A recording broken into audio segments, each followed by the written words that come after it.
Welcome to జై news. ముందుగా headlines చూద్దాం. సరదాగా క్రికెట్ ఆడిన సీఎం జగన్. మంత్రి ఆర్కే రోజాకు దగ్గరుండి ఎలా ఆడాలో చెప్పిన సీఎం. తోటి మంత్రులు, అధికార యంత్రాంగం సంబరంగా చప్పట్లు.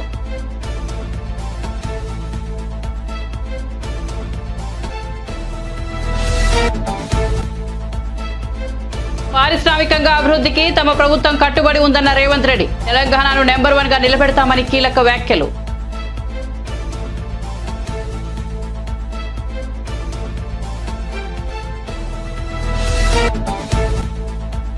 భూమన అధ్యక్షతన టీటీడీ పాలక మండలి సమావేశం. వారికి జీతాలు పెంపు, ఉద్యోగులపై టీటీడీ వరాల వర్షం. పలు కీలక నిర్ణయాలకు ఆమోదం.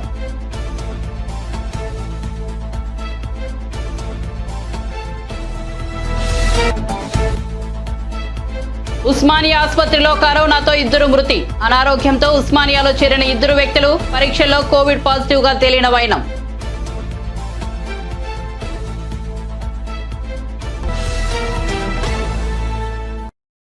ఇక వార్త వివరాల్లోకి వెళ్తే, ప్రజా సంక్షేమ కార్యక్రమాలు నిత్యం వాటి సమీక్షలతో క్షణం తీరిక లేకుండా గడిపే ముఖ్యమంత్రి వైఎస్ జగన్మోహన్ రెడ్డి సరదాగా సందడి చేస్తే ఎలా ఉంటుంది? ఆడుదాం ఆంధ్ర కార్యక్రమం ప్రారంభం కోసం గుంటూరు నల్లపాడు లయోలా ప్రాంగణానికి వెళ్లిన ఆయన అక్కడి క్రికెట్ ఆడారు. కార్యక్రమం ప్రారంభించిన అనంతరం మైదానంలోకి అడుగు పెట్టారు ఆయన. అక్కడ తొలుత మంత్రి ఆర్కే రోజాకు దగ్గరుండి ఎలా ఆడాలో చెప్పిన సీఎం జగన్ ఆ తర్వాత ఆయనే స్వయంగా బ్యాట్ చేతపట్టి బంతుల్ని ఎదుర్కొన్నారు. Sports authority chairman Byreddy Siddharth Reddy bowling చేయడం గమనార్హం. నిత్యం ప్రభుత్వ కార్యక్రమాలతో బిజీగా గడిపే సీఎం జగన్ ను అలా చూసేసరికి తోటి మంత్రులు, అధికార యంత్రాంగం సంబరంగా చప్పట్లు కొడుతూ కనిపించారు. ఆ సమయంలో మంత్రులు విడుదల రజని, అంబటి రాంబాబు పక్కనే ఉన్నారు. ఆపై కబడ్డీ, ఖోఖో ఇలా పలు రంగాల క్రీడాకారుల్ని భుజం తట్టి ముందుకు వెళ్లారాయన. కాసేపు బ్యాడ్మింటన్, వాలీబాల్ కోర్టుల్లోనూ సందడి చేశారు.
తెలంగాణ రాష్ట్రంలో పారిశ్రామిక అభివృద్ధి తమ ప్రభుత్వం కట్టుబడి ఉందని, అభివృద్ధిలో రాష్ట్రాన్ని నెంబర్ 1 గా నిలబెడతామని ముఖ్యమంత్రి రేవంత్ రెడ్డి స్పష్టం చేశారు.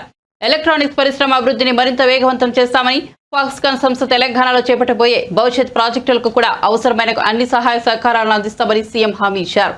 తెలంగాణ సచివాలయంలో సీఎం రేవంత్ రెడ్డిని ఫాక్స్కాన్ ప్రతినిధులు మంగళవారం కలిశారు. ఐటీ పరిశ్రమల శాఖ మంత్రి దుద్దిళ్ల శ్రీధర్ బాబు, సీఎస్ శాంతికుమారి ఇతర ఉన్నతాధికారులు సమావేశంలో పాల్గొన్నారు. ఈ సందర్భంగా ఫాక్స్కాన్ కు చెందిన హాన్ హై ప్రెసిషన్స్ ఇండస్ట్రీస్ ప్రతినిధి విలీ నేతృత్వంలోని ప్రతినిధి బృందంతో పలు అంశాలపై చర్చించారు.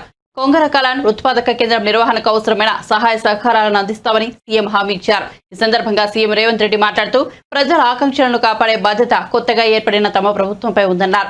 అన్ని వర్గాలకు స్నేహపూర్వకంగా ఉండే విధానాన్ని అవలంబిస్తున్నామని, పారిశ్రామికవేత్తలకు కూడా పూర్తి సహాయ సహకారాలు అందిస్తామని అన్నారు. పరిశ్రమల అభివృద్ధి ఏర్పాటుకు కావాల్సిన అనుమతులు సులభంగా అందించడంతో పాటు మౌలిక సదుపాయాలను కల్పిస్తామని రేవంత్ రెడ్డి పేర్కొన్నారు. రాష్ట్రాన్ని పారిశ్రామికంగా దేశంలోనే అగ్రగామిగా ఉంచేందుకు కావాల్సిన అన్ని చర్యలను తీసుకుంటామని తెలియజేశారు.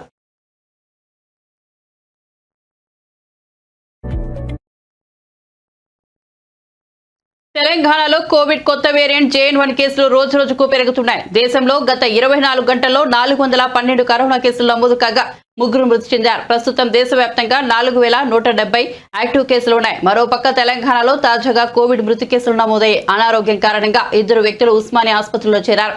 సమస్య తీవ్రతరం కావడంతో ఇద్దరు మృతి చెందారు. మృతి చెందిన వారిలో ఒకరికి 60 ఏళ్లు, మరొకరికి 40 ఏళ్లు ఉన్నాయి. మృతులకు పరీక్షలు నిర్వహించగా కోవిడ్ పాజిటివ్ గా తేలింది. అక్కడే ఇద్దరు జూనియర్ డాక్టర్లకు కూడా పాజిటివ్ అని తేలింది.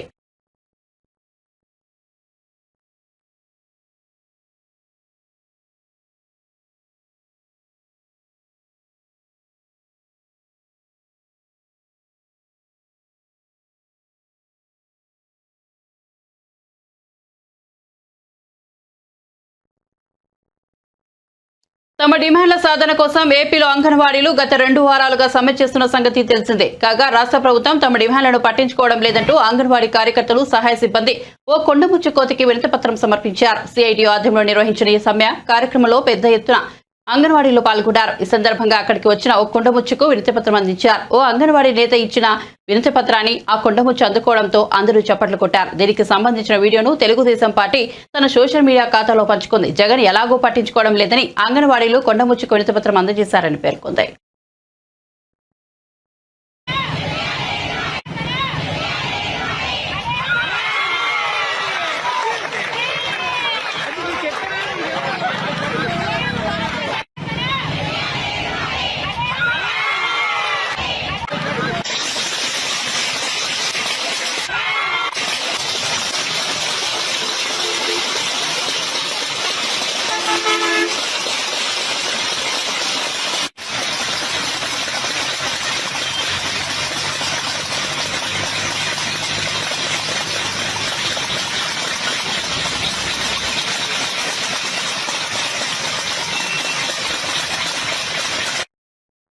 తెలంగాణ రాష్ట్రాన్ని అన్ని రంగాల అభివృద్ధి చేయాలనే లక్ష్యంతో తాము ముందుకు సాగుతున్నామని మంత్రి కోమటిరెడ్డి వెంకటరెడ్డి అన్నారు. మంగళవారం మంత్రులు తుమ్మల నాగేశ్వరరావు, పొంగులేటి శ్రీనివాసరెడ్డిలతో కలిసి ఖమ్మం కలెక్టరేట్లో కోమటిరెడ్డి మీడియా సమావేశం నిర్వహించారు. ఈ సందర్భంగా ఆయన మాట్లాడుతూ బీఆర్ఎస్ పాలనలో తెలంగాణ విధ్వంసానికి గురైందని తాము గాడిన పెడుతున్నామన్నారు.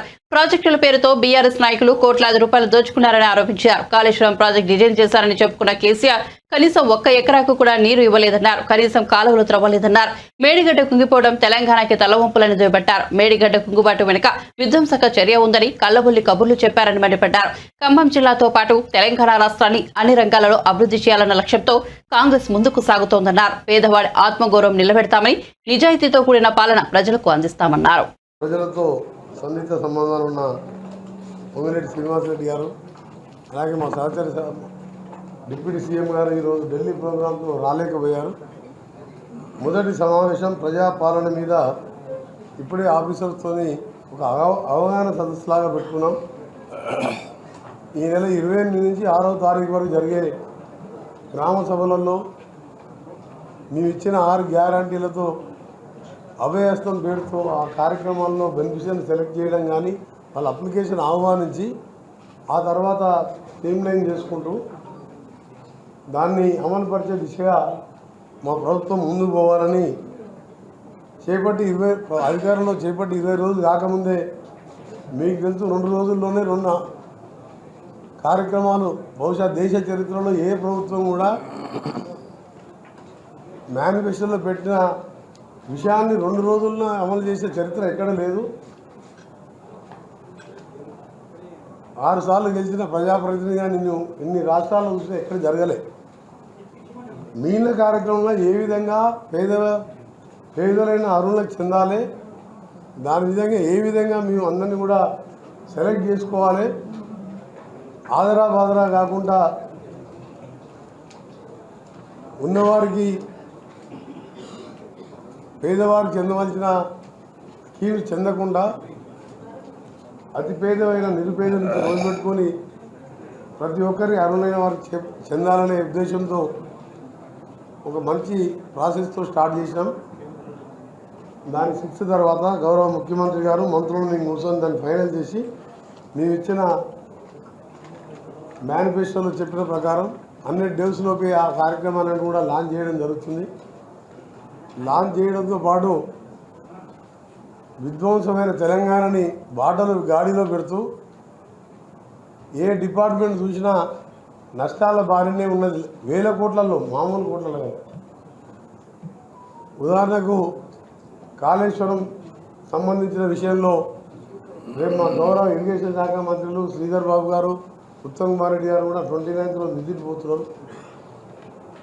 ఆగవేగాల మీద నేనే డిజైన్ చేసినా నేనే చీఫ్ ఇంజనీర్ అని చెప్పి ప్రాజెక్టు కట్టి 1,70,000 కోట్ల అప్పు చేసి ఒక్క కొత్త ఎకరానికి కూడా ఆయకట్టు ఇవ్వకుండా 10 గండిపేటలంతా ఉండే మల్లన్న సాగర్ నిర్మించి కొండపోచమ్మ నిర్మించి తన ఫామ్ హౌస్ తప్ప కొత్త ఎకరానికి ఆయకట్టు ఇవ్వలేదు. ఇది వాస్తవం. మీరు దాని మీద వాళ్ళు ఎన్ని చెప్పినా మీరు పత్రికా విలేకరులు, మేధావులు, సీనియర్స్ మీరు పోయి ఒకసారి చూసుకోవచ్చు. నిన్న మననే 6 నెలల ముందు నిజాం సాగర్ కూడా నింపుతానికి జిఫ్ట్కు టెండర్లు పిలిచింది తప్ప 400 ఎకరాల ఫామ్ హౌస్ తప్ప ఎక్కడ కాలువలు తీయలేదు. అది వాస్తవమైన మాట. దాంతోపాటు మేము మొదలుపెట్టిన మహబూబ్నగర్ పాలమూరు ప్రాజెక్టు కానివ్వండి, ఎస్ఎల్బిసి టన్నల్ స్కీమ్ కానివ్వండి, ఏఎంఆర్పి ప్రాజెక్టు, కలవకుర్తి, నెట్టెంపాడు, భీమా, అవన్నీ కూడా దాని తర్వాత మొదలైన కాళేశ్వరం పూర్తయింది తప్ప అది పూర్తి కాలే. అది ఎక్కడ 40% పూర్తి కాలే. వాటర్ సోర్సెస్ లేదు. ఉదాహరణకు నల్గొండలో డిండి రిజర్వాయర్ నిర్మిస్తుంది. దాని సోర్స్ ఇప్పటికీ ఫైనల్ చేయలేదు. రిజర్వాయర్ అయినా రైతుల భూములు తీసుకున్నాం. ఆ రోజుల్లో మేము రాజశేఖర రెడ్డి గారు కాంగ్రెస్ ప్రభుత్వం ఉన్నప్పుడు నాగార్జున సార్ కట్టి 70 ఏళ్ళైనా చెక్కు చెదరకుండా ఉంటే కెనాల్స్ డ్యామేజ్ అయితే కూడా రాజశేఖర రెడ్డి గారు వరల్డ్ బ్యాంక్తో అగ్రిమెంట్ చేసుకొని కెనాల్స్ లైనింగ్తో పాటు స్ట్రక్చర్ని పూర్తి చేసి అంటే ఒక ఫ్యూచర్ ప్రోగ్రామ్తో ముందుకు పోయారు. కానీ ఎక్కడ వేసినా పాత ప్రాజెక్ట్ పక్కకు పెట్టి ఆయన ఇష్టం ఉన్న డిజైన్ చేసుకొని ఆఖరికి ఏమైందంటే మేడిగడ్డ బ్యారేజ్ కుంగిపోతే అది ఎంత ఇన్సల్ట్ టు తెలంగాణ స్టేట్ మొత్తం దేశంలో. దాంట్లో కొందరు అధికారులు చెప్పారు ఇది విధ్వంస చర్య అని చెప్పాను. విధ్వంస చర్య అయితే ఎవరన్నా నక్సలైట్లు కానీ ఎవరైనా చేస్తే బాంబులు పెట్టినా అది బ్యారేజ్ పైకి లేచిపోతుంది తప్ప నీళ్ళలో కుంగిపోదు. అలా కలపల్లి మాటలు చెప్తే దాని మీద డీటెయిల్గా ఇరిగేషన్ అలా సీఎం గారు రివ్యూ చేస్తున్నారు. దాని మీద కూడా తప్పకుండా చర్యలు తీసుకుంటాం. ఏమన్నా సరే మొదటి సమావేశం కాబట్టి మీకు తెలుసు కేసీఆర్ గారు ఏం చేసిండ్రు, తెలంగాణ ఎవరు ఇచ్చిండ్రు, ఇవన్నీ పాయింట్లు మళ్ళీ అరిగిపోయిన రికార్డులాగా చెప్పే అవసరం లేదు. డెఫినెట్గా మా 3 సీనియర్ మినిస్టర్స్ ఉన్నారు.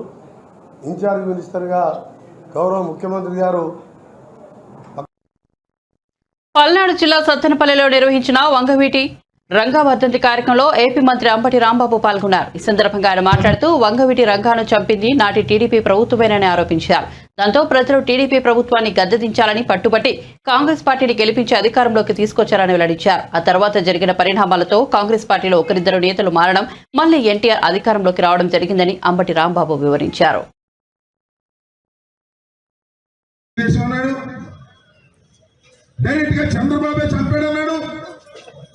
చంద్రబాబు వంగవీటి మోహన్ రంగారావు చంపడమే కాదు, శాసనసభ్యుడిగా నన్ను కూడా చంపాలని ప్రయత్నం చేశాడు. కానీ ఆయన వల్ల కాలేదని ఆయన అన్న మాటలు, నేనన్న మాటలు కాదు. నేను ఇవాళ ఏమైనా ఆరోపిస్తున్నానని అనుకుంటానేమో కాదు. మీరు ఒకసారి యూట్యూబ్లోకి వెళ్ళి చూడండి. వంగవీటి మోహన్ రంగారావు గారిని చంపింది చంద్రబాబు నాయుడు అంటే తెలుగుదేశం. నన్ను కూడా చంపాలని ప్లాన్ చేశాడు, కానీ నన్ను చంపలేకపోయాడు. వంగవీటి మోహన్ రంగారావు చంపగలిగాడు కానీ నన్ను చంపలేకపోయాడు అన్నాడు. ఇవాళ ఏం జరుగుతుందో రాజకీయాల్లో? పదవి శాశ్వతం అని అడుగుతా ఉన్నా, పదవి కోసమే ప్రాకులాడాలని అడుగుతా ఉన్నా. మీరు ఒకసారి ఆలోచన చేయండి. పదవి కోసమే ప్రాకులాడేవాడిని సమాజం క్షమించదని మనం చేస్తున్నాం. వంగవీటి మోహన్ రంగారావు గారి మీద ప్రేమ ఉంటే, వంగవీటి మోహన్ రంగారావు గారి హత్య దారుణమని నమ్మితే, ఆయన ఆత్మ శాంతించాలి అంటే ఎట్టి పరిస్థితుల్లోనూ తెలుగుదేశాన్ని ఓడిస్తే తప్ప ఆయన ఆత్మ శాంతించదనే విషయాన్ని మీరు దయచేసి గమనించమని మనం చేస్తున్నాం. తిరుమల తిరుపతి దేవస్థానం పాలక మండలి కీలక నిర్ణయాలు తీసుకుంది. ఉద్యోగాల జీతాల పెంపుదలతో పాటు ఇంటి పట్టాలు, పలుచోట అభివృద్ధి కార్యక్రమాలకు కోట్లాది రూపాయలను మంజూరు చేసింది. మంగళవారం టీటీడీ చైర్మన్ భూమన కరుణాకర్ రెడ్డి అధ్యక్షతన జరిగిన సమావేశంలో బోర్డు సభ్యులు, ఈవో, జేఈఓలు తదితరులు పాల్గొన్నారు. ఈ సమావేశంలో పెద్దంజేర్లగార్ల వ్యవస్థను ఏడాదికి 60 లక్షలు, చిన్న అయ్యగార్ల వ్యవస్థను ఏడాదికి 40 లక్షలు పెంపుదల చేయాలని బోర్డు నిర్ణయించింది. లడ్డూపోటులోని కార్మికులకు ప్రస్తుతం ఇస్తున్న 28,000 నుంచి 38,000కు వేతనాలు పెంచాలని నిర్ణయించింది. వాహనం బేరర్లు, ఉగ్రాణ కార్మికులు స్కిల్ లేబర్ గా గుర్తించి తగిన వేతనాలు పెంచాలని, కళ్యాణ కట్టలో పీస్ రేట్ బార్బర్ల వేతనాలు కనీసం 20,000 ఇవ్వాలని నిర్ణయించింది.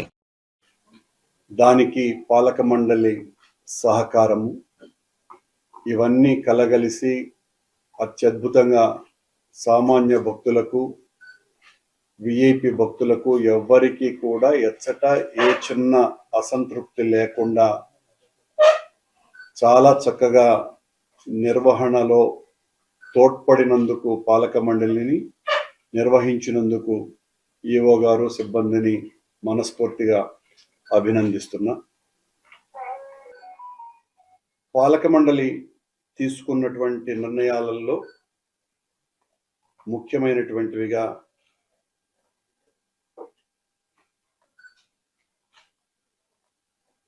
ఆలయంలో పనిచేస్తున్నటువంటి పోటు కార్మికుల కష్టాన్ని గుర్తించినటువంటి మా పాలక మండలి శాశ్వత ఉద్యోగస్తులు కానటువంటి పోటు కార్మికులకందరికీ కూడా ఒక్కొక్కరికి 10,000 రూపాయల చొప్పున వేతనం పెంచాలి అని నిర్ణయం తీసుకోవటం జరిగింది. ఎంతో కష్టంతో కూడినటువంటి పనిచేసే వాహన శోధకులు మరియు ఉగ్రాణంలో పనిచేసేటువంటి కార్మికులు, ఈ 2 విభాగాల శ్రామికుల్ని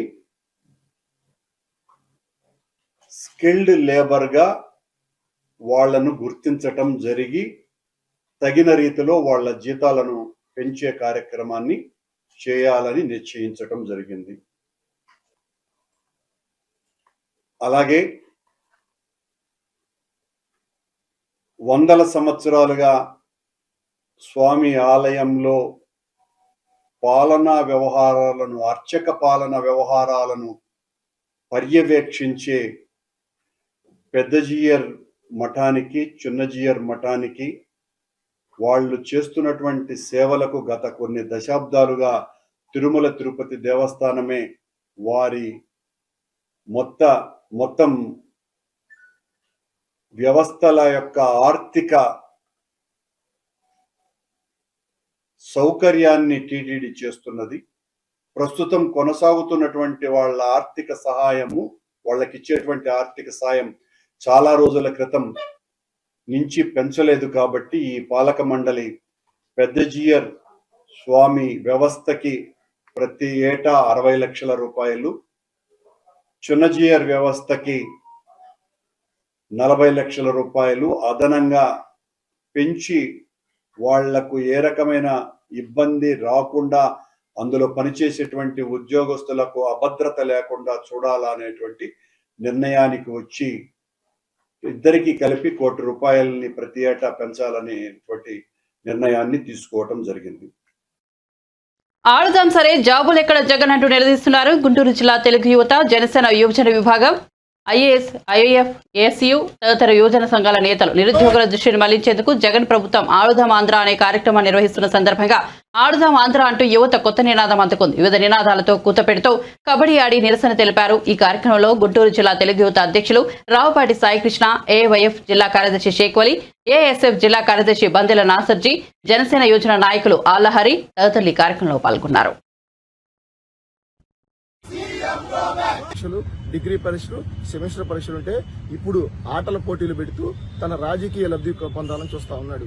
గతంలో ఊరూరా యువబేరీలంటే తిరిగి ఉద్యోగాలు ఇస్తానని, జాబ్ క్యాలెండర్, మెగా డిఎస్ఎల్ పేరుతో పెద్ద ఎత్తున యోజన ఓట్లను ఆకట్టుకున్న ముఖ్యమంత్రి గారు ఈరోజు ఆడుదాం ఆంధ్ర అనే ఒక మరో మోసపూరిత కార్యక్రమంతో ఈరోజు యువత ఓట్లు తొలగొట్టాలని చెప్పి ఈ నెల రోజులు ఎన్నికల ప్రచారం లాగా ఈ వాడుకోవడానికి ఈ కార్యక్రమాన్ని ప్రభుత్వ ధనాన్ని ఉపయోగిస్తూ ముందుకెళ్తూ ఈరోజు గుంటూరు నగరానికి వస్తున్న సందర్భంగా ఈ పర్యటనను వ్యతిరేకిస్తూ అడుగుదాం ఆంధ్ర, ఇది ఉద్యోగాల వేట, నిరుద్యోగుల మాట పేరుతో ఈరోజు తెలుగు యువత, అలాగే సహచర యువజన కాంగ్రెస్, అలాగే నిరుద్యోగ సంఘాలతో కలిసి ఈరోజు ముఖ్యమంత్రి గారిని కలిసి వినతి పత్రం ఇచ్చి, అయ్యా మాకు కావాల్సింది ఉద్యోగాలే కానీ ఆటలు కాదు, ఈరోజు క్రీడా మైదానాలు సరి లేకుండా, క్రీడా మైదానాలను బాగు చేయకుండా మీరు ఈరోజు ఆడుదాం ఆంధ్ర అంటూ ముందుకెళ్తే ఇది చూడటానికి చాలా జుగుత్సాకరంగా ఉందని తెలియజేస్తూ ఒక వినతి పత్రం ఇద్దామని కూడా మేము ముఖ్యమంత్రి గారి పర్యటనా స్థలానికి బయలుదేరితే మార్గం మధ్యలో చుట్టుకుంటలో పోలీసులు మాటు వేసి మమ్మల్ని, ఈ యోజన విద్యార్థి నాయకులందరినీ ఈడ్చుకెళ్తూ అరెస్టులు చేసి ఈరోజు అక్రమంగా పోలీస్ స్టేషన్ తరలించిన పరిస్థితిని వ్యతిరేకిస్తా ఉన్నాం.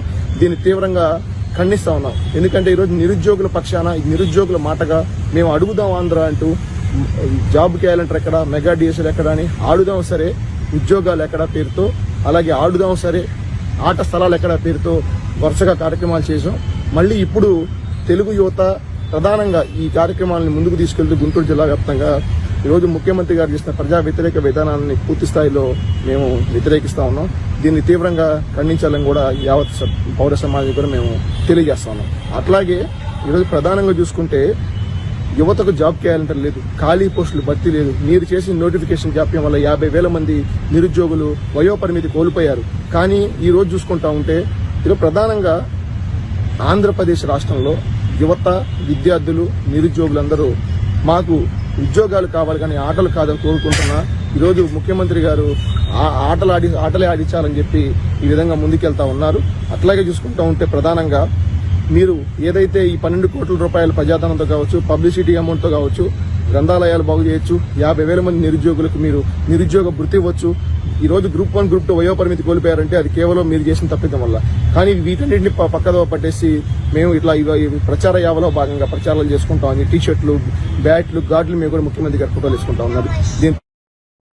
వైఎస్ జగన్ వదిలిన బాణం చివరికి ఆయనకే గుచ్చుకుపోతోందని టీడీపీ సీనియర్ నాయకుడు మాజీ మంత్రి నక్కా ఆనందబాబు అన్నారు. అమరావతిలో మంగళవారం ఆయన మీడియాతో మాట్లాడుతూ జగన్ రత్నం పంచుకుపుట్టిన చెల్లెలే తమ మేలు కోరుకుందంటే రాష్ట్రంలో పరిస్థితి ఎలా ఉందో అర్థం చేసుకోవాలన్నారు. వైఎస్ షర్మిలకు దగ్గర కావాల్సిన అవసరం తమ పార్టీకి లేదని, దగ్గర చేసుకునే ప్రయత్నాలు కూడా తాము చేసుకోబోమని స్పష్టం చేశారు. నమ్ముకున్న వాళ్ళని వంచడం వైఎస్ జగన్ నైజమని ఆనందబాబు విమర్శించారు.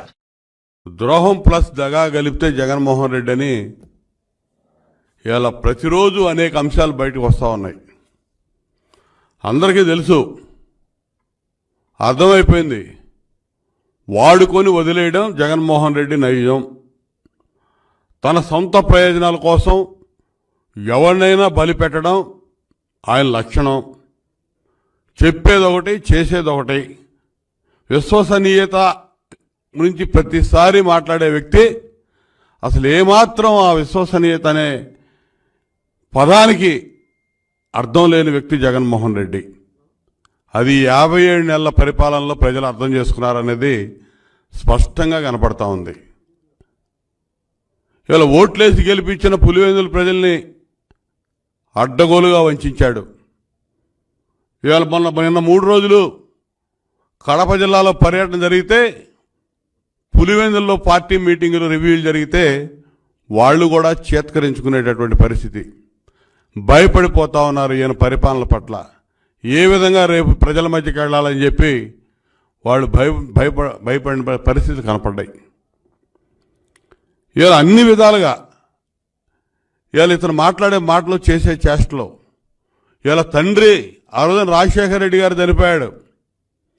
చనిపోయిన రోజున దాన్ని ఒక పెద్ద కుట్రగా చిత్రీకరించి రిలయన్స్ అంబానీలే హత్య చేయించారని చెప్పి రాష్ట్రంలో, ఉమ్మడి రాష్ట్రంలో ఉన్నటువంటి రిలయన్స్ మాల్స్, పెట్రోల్ బంకులు, వందలాది వాళ్ళ వ్యాపార సంస్థల మీద దాడులు చేపించి రకరకాలుగా వేలాది మంది మీద కేసులు పెట్టారు ఆ రోజున.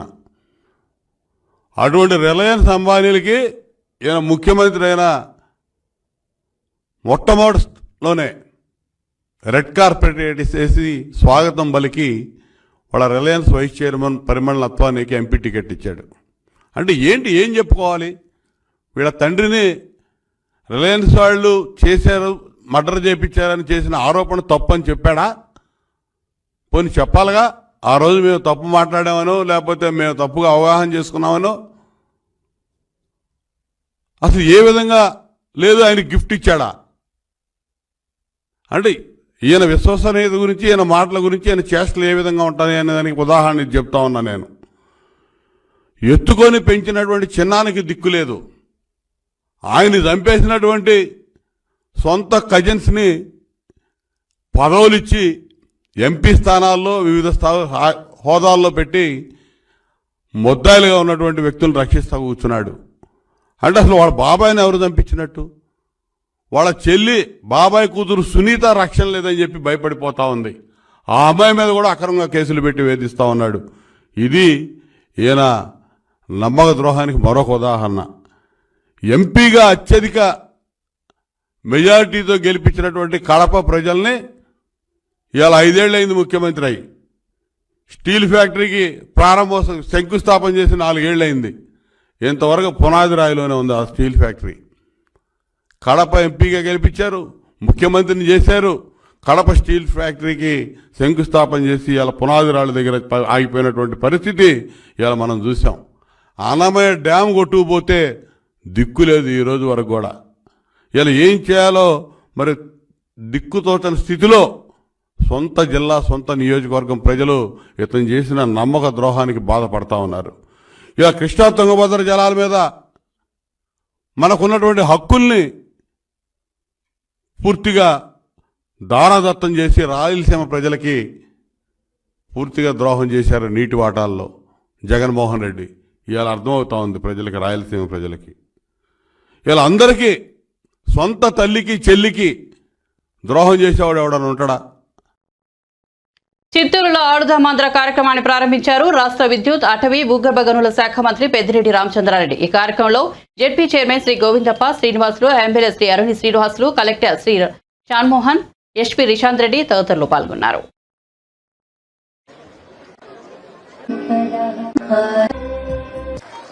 గౌరవ అతిథులందరూ ఆహ్వానిస్తున్నాము.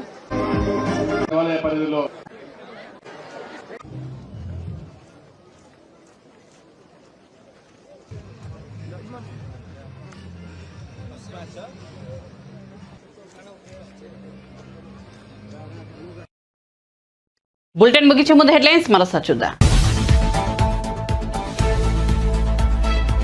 సరదాగా క్రికెట్ ఆడిన సీఎం జగన్. మంత్రి ఆర్కే రోజాకు దగ్గరుండి ఎలా ఆడాలో చెప్పిన సీఎం. తోటి మంత్రులు, అధికార యంత్రాంగం సంబరంగా చప్పట్లు.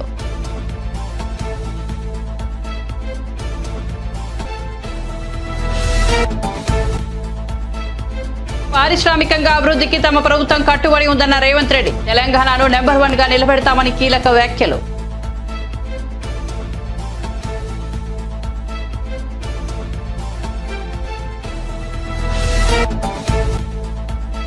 భూమన్ అధ్యక్షతన టీటీడీ పాలక మండలి సమావేశం. వారికి జీతాలు పెంపు, ఉద్యోగులపై టీటీడీ వరాల వర్షం. పలు కీలక నిర్ణయాలకు ఆమోదం.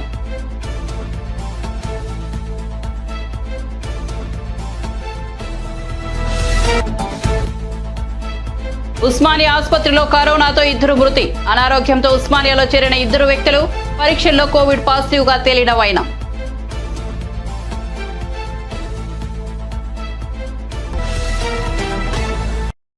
మరిన్ని అప్డేట్స్ కోసం చూస్తూనే ఉండండి జై న్యూస్.